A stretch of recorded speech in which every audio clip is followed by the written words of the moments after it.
Habari, hii ni Afya Mind. Naitwa Gershom Mwasajile, ni mwanasaikolojia na mshauri nasihi. Hapa tunakuletea mazungumzo ya kina kuhusu afya ya akili na ushauri nasihi, kwa sababu kila akili yenye afya ni msingi wa maisha yenye maana. Hasira ni moto unaoweza kuchoma mwizi na mwenye nyumba pia. Hii ni methali ya Kiafrika. Mada yetu ya leo tunazungumzia udhibiti wa hasira na nguvu ya kutulia katikati ya vichochezi.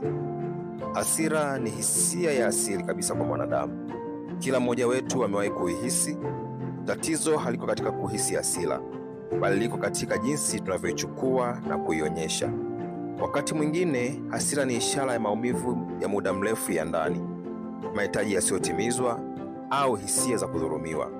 Kuelewa chanzo cha hasira yako ni hatua muhimu ya kwanza kuelekea kuimudu. Njia na vitendo vya kudhibiti hasira. Kwanza, simama mahali ulipo na pumua kwa makini.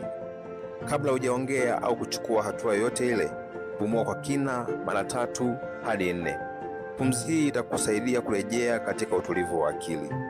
Pili, tafakari na uchunguze hasira yako. Jiulize kwa uaminifu, nini hasa kinanichochea?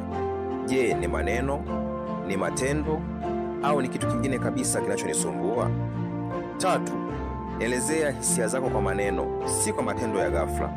Ongea kwa utulivu na udhahiri.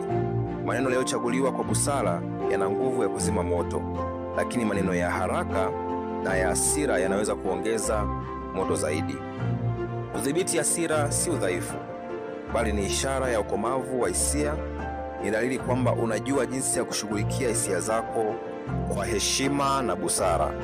Kadri unavyojifunza kutulia na kufikiri kabla ya kutenda, ndivyo unapata amani ya ndani na uamuzi wenye hekima zaidi. Mimi ni Gershom Mwasajile na hii ni Afya Mind. Kumbuka